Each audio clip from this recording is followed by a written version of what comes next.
बिस्मिल्लाहिर्रहमानिर्रहीम। अस्सलाम वालेकुम स्टूडेंट्स। आज हमारा चैप्टर नंबर 2 का लेक्चर नंबर 9 है और ये इस चैप्टर का लास्ट लेक्चर है और हम डिस्कस कर रहे थे कीज के मतलब। तो हमने जो सबसे पहले कीज के मतलब डिस्कस कर रहे थे उसमें सबसे पहले ये था कि की होती क्या है। इसको रिवाइज कर लेते हैं एक मतलब थोड़ा सा। फिर क्या की is an attribute set of attribute that uniquely identified in a tuple in a relation. जो है ना कि ये चीज जो है की कहलाती है। आगे इसकी आ जाती है टाइप्स। टाइप में सबसे पहले प्राइमरी की है। प्राइमरी की का मतलब ऑलरेडी आपको मैंने बताया था कि प्राइमरी की एक ऐसी की होती है जो यूनिक होती है। ठीक है, फॉर एग्जाम्पल कोई वो रोल नंबर हो सकता है या कोई रजिस्ट्रेशन नंबर हो सकता है और ऐसी चीज जो उस अगर स्टूडेंट की एग्जांपल ली जाए तो स्टूडेंट के लिहाज से वो सिर्फ किसी एक स्टूडेंट की हो सकती है, ना कि मल्टीपल स्टूडेंट्स की। यानी कि जैसे कि रोल नंबर है, रोल नंबर सिर्फ जो एक स्टूडेंट को दे दिया जाएगा वो किसी दूसरे स्टूडेंट को वो वाला रोल नंबर नहीं दिया जाएगा। उसके बाद नेक्स्ट हम आ जाते हैं कंपोजिट की तरफ। कंपोजिट की इस तरह है कि एक स्टूडेंट्स के अंदर a primary key that consist of 2 और more attribute is known as composite key. यानी कि रोल नंबर आ गया और 7 सब्जेक्ट आ गया, ठीक है ना, तो इसे हम कहेंगे कंपोजिट की। नंबर 3 पे आ जाती है कैंडिडेट की। कैंडिडेट की ऐसी की है रिलेशन में कंटेन मैनी एट्रीब्यूट्स और set of attributes that can be use as primary key, तो उसे हम कहते हैं कैंडिडेट की। नेक्स्ट आ गई है हमारे पास अल्टरनेट की। कि अल्टरनेट की क्या होती है। अल्टरनेट की के मतलब ये हमने पढ़ा था कि ऐसी की यानी कि अगर कोई ऐसा स्टूडेंट है कि जिसके पास रोल नंबर भी यूनिक है और रजिस्ट्रेशन नंबर भी यूनिक है, अगर तो हम उसे इकट्ठा डिफाइन कर देते हैं तो उसे हम कहते हैं कैंडिडेट की। लेकिन अगर उसे हम अलग अलग डिफाइन करेंगे तो पहली बन जाएगी प्राइमरी की। फॉर एग्जाम्पल जो उसका रजिस्ट्रेशन नंबर है वो बन जाएगा प्राइमरी की और जो उसका रोल नंबर है वो बन जाएगी अल्टरनेट की। यानी कि दोनों यूनिक हैं। तो ये नहीं है कि ये किसी और स्टूडेंट की, ये दोनों चीजें नहीं हो सकती। एक स्टूडेंट की, दो स्टूडेंट्स की ये चीजें नहीं हो सकती। ये नहीं हो सकता कि रजिस्ट्रेशन नंबर एक स्टूडेंट का भी वही है और दूसरे स्टूडेंट का भी वही है, और ना ये हो सकता है कि रोल नंबर एक स्टूडेंट का भी वही है और दूसरे स्टूडेंट का भी वही है।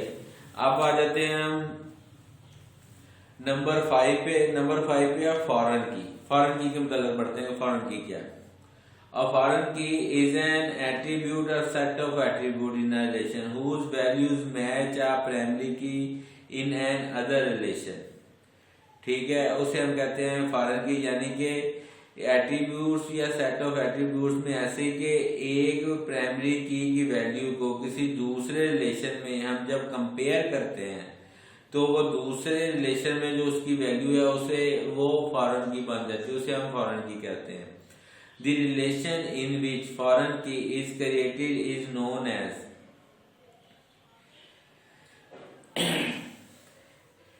डिपेंडेंट रिलेशन और चाइल्ड रिलेशन। यानी कि वो जो रिलेशन है या तो उस पर डिपेंड कर रहा है या उसका चाइल्ड रिलेशन होगा। ठीक है, the relation to which the foreign key refer is known as parent relation. The key connects to other relation when a relationship is established between two relations or relation may contain many foreign keys। The following figure shows two relations। ये figure जो है वो आपकी IT series की book page number 33 पे है कि the following figure shows two relation। The roll number attribute in parent relation is used as primary key। The roll number attributes in child relation is used as foreign key। It refers to the roll number attribute in parent relation। यानी कि इस तरह है कि आपकी एक primary की है, ठीक है, वो प्राइमरी की है आपका रोल नंबर है, यानी कि वो रोल नंबर है 1 2 3 4। ठीक है, तो जो रोल नंबर आपका है जिसमें आपका नाम है और एड्रेस है, इसके अलावा एक और टेबल है जिसके अंदर आपके रोल नंबर के साथ आपके सब्जेक्ट के मार्क्स लिखे हुए हैं। ठीक है ना। तो वो इधर से ही रेफर हो जाएगा आपका रोल नंबर उस तरफ। तो जो उस तरफ जो चाइल्ड टेबल बना है, उस चाइल्ड टेबल के अंदर जो आपका रोल नंबर जो कि प्राइमरी की से एक्सेस किया गया है उधर वो बन जाएगा फॉरेन की, और वो रोल नंबर और सब्जेक्ट आपके बन जाएंगे कंपोजिट की। नेक्स्ट आ जाता है 6 पे सेकेंडरी की। A secondary key is an attribute or combination of attributes that can be used to access or retrieve records. Secondary key value में नॉट भी यूनिक, जो सेकेंडरी की वैल्यू जब वो कहता है कि वो यूनिक नहीं होती। वन सेकेंडरी की वैल्यू में refer to many record. For example an attribute city in student relation can be, for example, an attribute city in a student relation can be used to display all students who live in specific city. In this case, city is used as secondary key, sort or control key. An attribute or set of attributes that is used to physically sequence or the stored data is called sort key. It is also known as control key. The stored data can be stored in different ways according to the user requirement. Next question है, what is the usage of index in FMS and DBMS index? The index is a data structure that is used by DBMS to locate a particular record in a file more quickly. Index जो है वो data structure है DBMS का, database management system का, जो कि एक खास किस्म का रिकॉर्ड जो है ना वो फाइल के अंदर आसानी से जो है वो एंटर कर देता है, डाटा को एंटर करता है। Index are use to speed up the sorting and searching process. Index जो है वो हेल्प करता है यानी कि सॉर्ट करने में या सर्च करने में। सॉर्टिंग क्या होती है कि फॉर एग्जांपल आप कहते हैं कि मुझे हर डिविजिबल बाय 2 यानी कि इवन नंबर वाले जो रोल नंबर है उनका डाटा चाहिए, ठीक है, या मुझे ICS के बच्चों का डाटा चाहिए, या मुझे मेडिकल या नॉन मेडिकल के बच्चों का डाटा चाहिए। तो इंडेक्स के जरिए ये काम ज्यादा आसानी से हो जाता है। Some indexes are created automatically in the related tables. When relationships are defined, the performance of database is improved with these indexes. The index may be created on primary key, secondary key and foreign key. वो कह रहा है कि index जो हो सकता है वो क्रिएट किए जाए प्राइमरी की, सेकेंडरी की या के फॉरेन की के ऊपर। The index are stored in index file. Index जो है वो सेव होगा इंडेक्स फाइल के जरिए ही। Database management system use this file to speed up the sorting and searching operation. Database जो है वो इस फाइल को इसलिए यूज करता है कि इसके जरिए जो है वो सॉर्टिंग और सर्चिंग तेज हो जाती है। However, index can slow down data entry and editing because the index file is also updated each time data is added or modified. Next हमारा क्वेश्चन है, right short notes on the following, जिसमें user and and user है, data administrator है और data base administrator है। तो हम सबसे पहले आते हैं यूजर एंड एंड यूजर की तरफ। The user are end user are the person who directly interact with database system. वो कह रहा है कि यूजर और एंड यूजर ऐसे पर्सन हैं जो कि डायरेक्टली इंटरेक्ट करते हैं डेटाबेस सिस्टम के साथ। They use database application without technical knowledge of database. ये लोग ऐसे लोग हैं कि जो डेटाबेस की एप्लीकेशंस को यूज करते हैं, इनके पास डेटाबेस का कोई नॉलेज नहीं होता, तो ये सिर्फ अपना जो काम है वो उस पे कर रहे होते हैं। डीपली नॉलेज डेटाबेस का नहीं होता। टेक्निकल नॉलेज यानी कि डेटाबेस कैसे क्रिएट की गई है या इसमें कौन कौन से काम हुए हैं। End user interact with the database through an interface, they do not write any programs. ये जो है वो किसी किस्म का कोई प्रोग्राम राइट नहीं कर सकते, ये बने बनाए प्रोग्राम को ही इस्तेमाल कर सकते हैं। The end user must have the knowledge of the install software to be used. And user के पास सिर्फ इतना नॉलेज होता है कि जो एक डेटाबेस का जो सॉफ्टवेयर बना है उसे इंस्टॉल करें और इस्तेमाल करें। Data administrator, a data administrator is a person who is responsible for entire data of an organization. Database administrator एक ऐसे शख्स होता है कि जिसकी ड्यूटी सिर्फ ये होती है कि वो डाटाबेस के अंदर को डाटाबेस में डाटा को एंटर करेगा।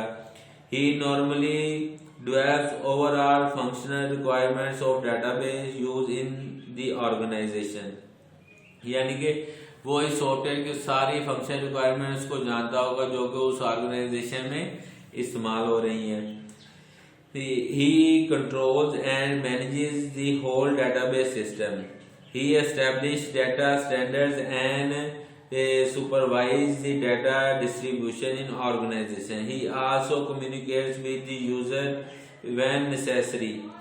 He should participate in developing data dictionary or preparing documentation, यानी कि जिस वक्त इस डेटाबेस का सिस्टम बना रहे होंगे तो उस वक्त ये उसमें ये इस तरह से हेल्प कर सकता है कि इस सॉफ्टवेयर में हमें कौन कौन सी डाटा डेफिनेशन चाहिए, किस किस तरह हमारे जो लेजर है बनेंगे, हमारे चेक्स का निज़ाम कैसे होगा, हमारी फीसों का निज़ाम कैसे होगा, वो सारे का सारा ये डाटा एडमिनिस्ट्रेटर बताता है।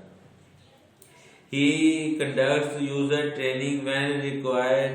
He authorizes access to the database.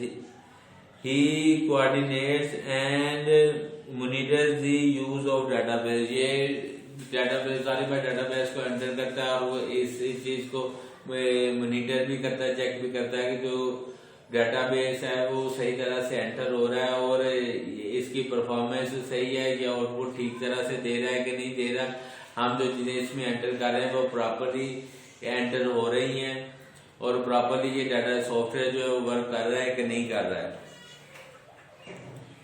Number 3 पे आ जाता है database administrator. A database administrator is an important person in development of any database system. Database administrator एक ऐसा पर्सन होता है कि जो डेटाबेस सिस्टम को डेवलप करता है। He is responsible for the design, implementation, operation, management and maintenance of database. के ये इसकी जिम्मेदारी होती है कि वो डेटाबेस को डिजाइन करे, उसको इम्प्लीमेंट करे, उसको ऑपरेट करे, उसको मैनेज करे और अगर उसमें कोई प्रॉब्लम आ गया तो उसको मेंटेन भी करे। He must be technically competent and a good manager. He should have good communication skills.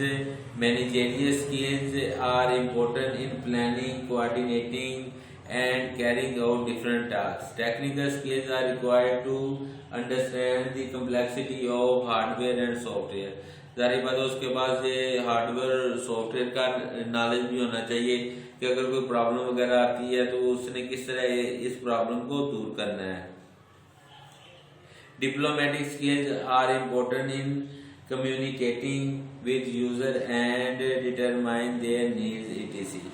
Important tasks, responsibilities performed by DBA. Installation of database software के database software को इंस्टॉल किया जाए। Monitoring of database system की monitoring की जाए। Solution of any problem that occur in the database के अगर database के अंदर किसी किस्म की कोई प्रॉब्लम आती है तो उस प्रॉब्लम को सॉल्व किया जाए। Assigning permission to different user to use database के जो डिफरेंट यूजर हैं जो कि ये डेटाबेस को यूज कर रहे हैं उनको इस चीज की परमिशन दी जाए कि वो इस डेटाबेस को यूज कर सकें। Taking regular backup of database और उस डेटाबेस का रेगुलर बैकअप रखा जाएगा। फॉर एग्जाम्पल अगर किसी वजह से या किसी वायरस की वजह से या किसी भी वजह से वो डेटा लॉस होता है तो आपके पास उसका बैकअप पड़ा हो। Restoring the system in case of any problem और सिस्टम क्रैश, और यही बात है अगर किसी वजह से वो सिस्टम क्रैश हो या उसमें किसी किस्म की कोई प्रॉब्लम आ जाए तो आप उस सिस्टम को रिस्टोर कर सकें। नेक्स्ट हमारा क्वेश्चन है discuss the data manipulation in DBMS system, database management system. तो अब इसके मतलब हम पढ़ते हैं कि ये क्या है। तो data manipulation in DBMS, data manipulation in DBMS in different from data manipulation in file system. DBMS manipulation data are follows. It stored and manipulates data in tables or relations. Database management system may consist of one or more relations. The relation in relational database management system are connected through different types of relations. Database management system use index to search the required data quickly and efficiently. यानी कि database management system में आप किसी भी चीज को search कर सकते हैं easily. Database management system usually use structured query language to perform different operation in the data. DBMS provides the facility to insert new data in database.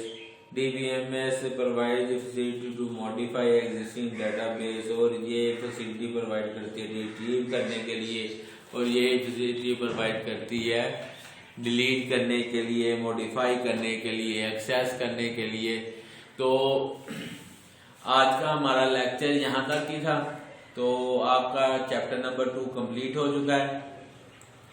तो आपको ये बता दूं कि चैप्टर नंबर 2 जो है वो इम्पोर्टेंट है, और उसमें जो ये क्वेश्चन कीज वाला, व्हाट इज की और टाइप्स ऑफ कीज, जिसमें प्राइमरी की है, कंपोजिट की है, कैंडिडेट की है, अल्टरनेट की है, फॉरेन की है, सेकेंडरी की और शॉर्ट की।